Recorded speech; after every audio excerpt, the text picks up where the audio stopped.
Hello friends, welcome back to my channel. तो आज हम फिजिकल फार्मास्यूटिक सब्जेक्ट में यूनिट 1 में हम diffusion principle in biological system आज हम पढ़ेंगे। तो आज सबसे पहले ये जानते हैं कि डिफ्यूजन होता क्या है। डिफ्यूजन का मतलब क्या होता है कि मूवमेंट होता है मॉलिक्यूल्स का from high concentration region to low concentration region under the influence of concentration gradient. Particles जो होते हैं या जो मॉलिक्यूल हो रहे हैं, ड्रग हो रही है, वो हाई कंसंट्रेशन से लो कंसंट्रेशन रेंज में मूवमेंट करता है और क्या हमारा under the influence of concentration gradient की वजह से ये मूवमेंट पॉसिबल हो रहा है।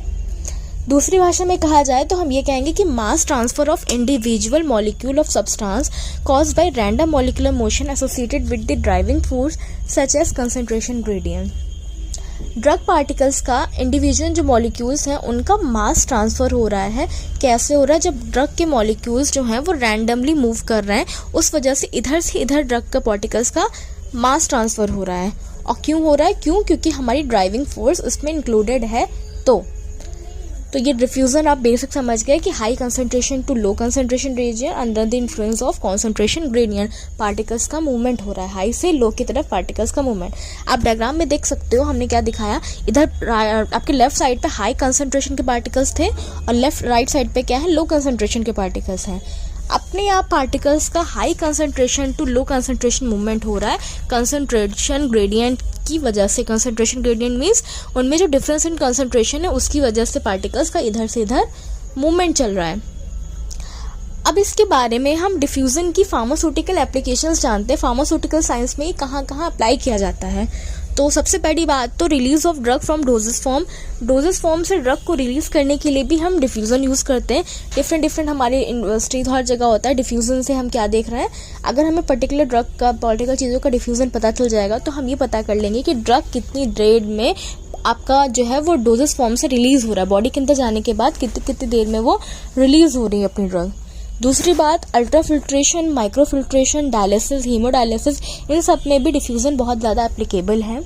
तीसरा हमारा permission and distribution of drug in a living tissue. Distribution और परमेशन ड्रग का लिविंग टिश्यूज़ के अंदर ड्रग जो है वो कितनी ज़्यादा परमिट मतलब जा रही है, इसके अंदर पेनिट्रेट कर रही है। डिस्ट्रीब्यूशन मतलब कितनी कहाँ ऑर्गन में, टिश्यू में, जितनी भी जगह है वहाँ कितनी पहुँच रही है, डिस्ट्रीब्यूट कितनी हो रही है। इन चीज़ों को भी हम क्या करते हैं, इसमें देखते हैं। फिर नेक्स्ट है हमारा estimation of molecular weight of polymers जो होते हैं उनका मॉलिकुलर वेट भी पता कर सकते हैं हम डिफ्यूजन के थ्रू, हम ये पता कर सकते हैं। लास्ट है आपका prediction of absorption and elimination of drug का एब्जॉर्प्शन एलिमिनेशन पैटर्न हम जा सकते हैं कि पर्टिकुलर ड्रग कितनी एब्जॉर्ब हो रही है, कितनी एलिमिनेट हो रही है। इस चीज़ को प्रिडिक्ट आउट कर सकते हैं हम डिफ्यूजन में। इस चीज़ को भी आप देख सकते हो। अब डिफ्यूजन जो होते हैं वो उसके टाइप हम बताएंगे आपको, टाइप्स ऑफ डिफ्यूजन बेसिकली हमारे इसमें हम 4 टाइप के डिफ्यूजन बता रहे हैं। तो पहला डिफ्यूजन है आपका पैसिव डिफ्यूजन। फर्स्ट है आपका डिफ्यूजन का type passive diffusion. Passive diffusion का मतलब में ये हो रहा है कि आपका नेट मॉलिक्यूल्स का मूवमेंट होता है हाई कंसंट्रेशन से लो कंसंट्रेशन। पार्टिकल्स का मूवमेंट कहाँ से हो रहा है, हाई कंसंट्रेशन से लो कंसंट्रेशन पे हो रहा है। और ये जो difference in high concentration to low, मतलब हाई से लो में कंसंट्रेशन में जो डिफरेंसेस आ रहे हैं ना, कि हाई में ज़्यादा है और लो में कम है, इनके बीच का जो डिफरेंस आ रहा है, इस डिफरेंस को हम कंसंट्रेशन ग्रेडियंट वर्ड हमने दिया है। वो डिफरेंस ना बोल के हम क्या बोलते हैं, कंसंट्रेशन ग्रेडियंट वर्ड यूज़ करते हैं। डिफ्यूजन हमारा तब तक चलता है, मतलब हाई से लो पार्टिकल्स का तब तक मूवमेंट होता है जब तक आपका एक इक्विलिब्रियम एस्टैब्लिश ना हो जाए। मतलब जब तक दोनों का कंसंट्रेशन बराबर नहीं हो जाता तब तक आपका हाई टू लो कंसंट्रेशन चलता रहता है, मूवमेंट चलता रहता है। नेक्स्ट हमारा नो एनर्जी रिक्वायरमेंट। इसमें कोई भी हमारी एनर्जी की रिक्वायरमेंट नहीं होती है। हमारी पैसिव डिफ्यूजन में कोई भी एनर्जी हमें नहीं चाहिए होती है। और डाउन हिल मूवमेंट है, मतलब आपका हाई टू लो जा रहा है, पार्टिकल्स का डाउन हिल मूवमेंट होता है। कोई एनर्जी हमें नहीं चाहिए, इसमें हमें कोई भी एनर्जी की रिक्वायरमेंट नहीं होती है। क्यों? क्योंकि भाई हाई टू लो जा रहा है, वो अपने आप ही हाई से concentration to low concentration particles आएंगे। तो अब आप इसमें डायग्राम देख सकते हो आपका इसी का डिफ्यूजन का। पैसिव डिफ्यूजन में देखिए है क्या, हाई कंसंट्रेशन थी इधर और इधर लेफ्ट लो कंसंट्रेशन। तो हमने क्या बताया कि हाई से लो पार्टिकल्स का मूवमेंट होता है। तो आप देख सकते हो हाई से पार्टिकल्स लो की तरफ जा रहे हैं और ये तब तक जाएंगे जब तक एक इक्विलिब्रियम नहीं आ जाए। इक्विलिब्रियम मतलब जब तक दोनों हाई कंसंट्रेशन और लो कंसंट्रेशन वाले की कंसंट्रेशन बराबर ना हो जाए, तब तक ये दोनों आपस में मूवमेंट करते रहेंगे, high to low to high जाता रहेगा। अब इसके बाद दूसरा हमारा जो टाइप होता है डिफ्यूजन का, वो है फैसिलिटेटेड कैरियर मेडिएटेड डिफ्यूजन। दूसरा है फैसिलिटेटेड कैरियर मेडिएटेड डिफ्यूजन। ये क्या होता है फैसिलिटेटेड कैरियर मेडिएटेड डिफ्यूजन? इसमें हम ये कहेंगे कि आपका मॉलिक्यूल्स का जो मूवमेंट होता है वो सेल मेम्ब्रेन के अक्रॉस होता है।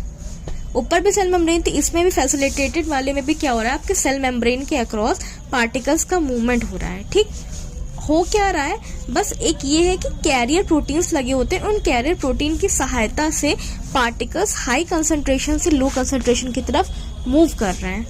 क्या होते हैं, स्पेशल आपके ट्रांसपोर्ट प्रोटीन्स लगे होते हैं। कहाँ पे, सेल मेम्ब्रेन के अंदर आपके क्या होते हैं, प्रोटीन्स एम्बेडेड मतलब धसे हुए होते हैं। उस धसे हुए सेल मेम्ब्रेन का जो प्रोटीन्स हैं वो आपका हाई कंसंट्रेशन से लो कंसंट्रेशन की तरफ पार्टिकल्स का मूवमेंट करते हैं। ये इनका तरीका है, high concentration to low concentration level. Like हम जाते हैं ना, कभी हम इधर से ट्रांसपोर्टेशन यूज करते हैं, बस से जाते हैं इस जगह से उस जगह पे, तो कैरियर भी वही काम कर रहा है कि हाई टू लो ले जा रहा है, लेकिन एक कैरियर मतलब किसी के ऊपर चढ़ के कैरियर की सहायता से हम इधर से उधर जा रहे हैं। ऊपर वाले में क्या होता है, सीधा हम जा रहे थे। कैरियर वाले में क्या है कि हम ये जो आपके सेल मेम्ब्रेन है ना, सेलुलर मेम्ब्रेन, इस मेम्ब्रेन की हेल्प से, इसके अंदर जो प्रोटीन है मेम्ब्रेन में, उस प्रोटीन्स की हेल्प से हम high to low concentration level जा रहे हैं। तीसरा हमारा है एक्टिव ट्रांसपोर्ट। एक्टिव ट्रांसपोर्ट क्या होता है, इसमें भी भाई हमारा मूवमेंट होता है मॉलिक्यूल का मेम्ब्रेन के अक्रॉस, बट यहाँ पे होता क्या है, उल्टा होता है। जैसे पैसिव का जस्ट अपोजिट होता है एक्टिव।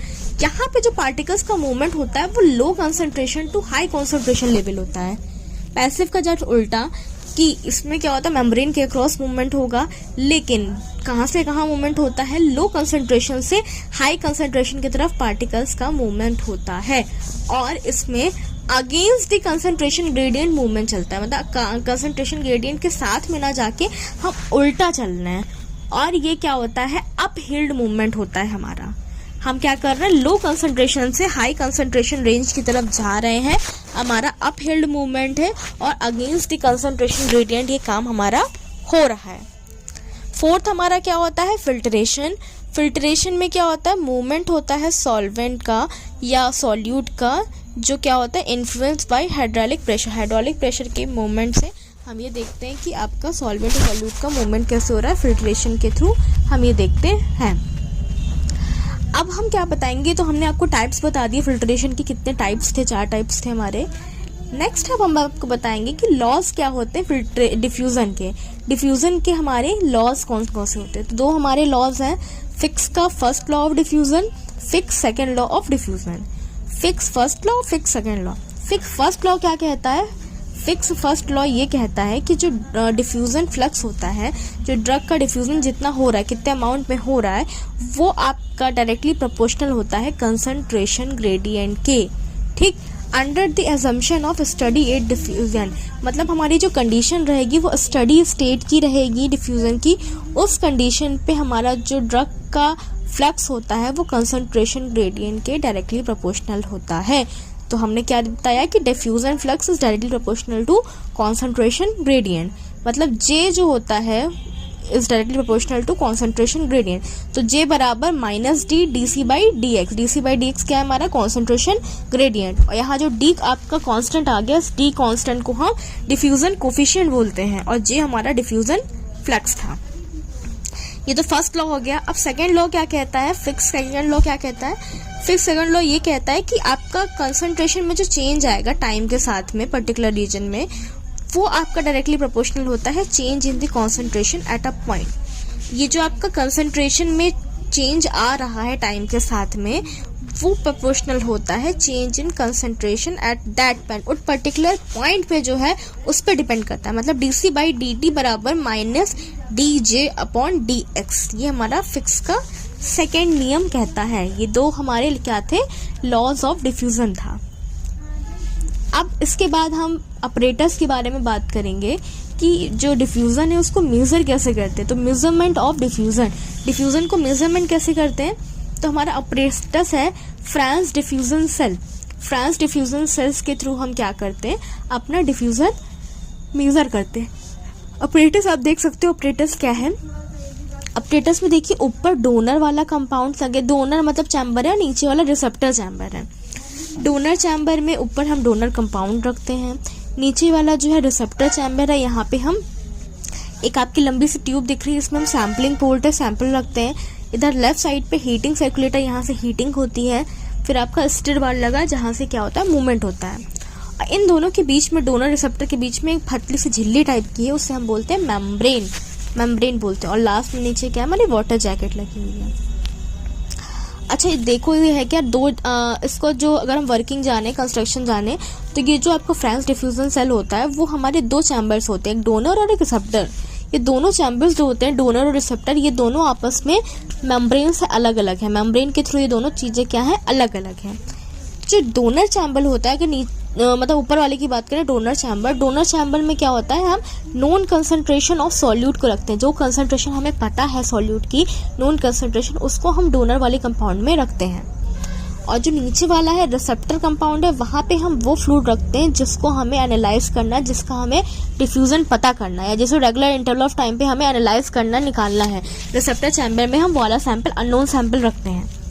टेम्परेचर पूरे उसका हम रखते हैं 37 डिग्री सेल्सियस, तभी हमने यहाँ पे हीटर लगाया है इस टेम्परेचर को रेगुलेट मेंटेन करने के लिए, 37 डिग्री सेल्सियस। ठीक, अब उसके बाद दोनों को बंद कर दिया और हमने क्या किया, स्टार्ट कर दिया सेल को स्टार्ट कर देंगे तो सॉल्यूट जो होगा डोनर चैम्बर से, जो ऊपर वाला डोनर चैम्बर था वहां से जो नोन वाला सॉल्यूट है वो डिफ्यूज आउट होके मेम्ब्रेन के थ्रू नीचे वाले रिसेप्टर चैम्बर में आएगा। अब रिसेप्टर चैम्बर में क्या होगा, सॉल्यूशन जो होगा उसको हम देख लेंगे एनालाइज करने के लिए, यहाँ से हम इसको निकाल लेंगे। जो भी एनालाइज करने के लिए सैंपल चाहिए वो हम रिसेप्टर चैम्बर से निकाल के उसको डिफरेंट टाइम इंटरवल्स में टेस्ट करते रहेंगे। और ये जो टेस्ट किया जाएगा उससे हम ये देखते हैं कि अमाउंट ऑफ डिफ्यूजन क्या हो रहा है इस पर्टिकुलर परमेटेड मेम्ब्रेन से, कितना अमाउंट ऑफ डिफ्यूजन हो रहा है पर्टिकुलर सैंपल का।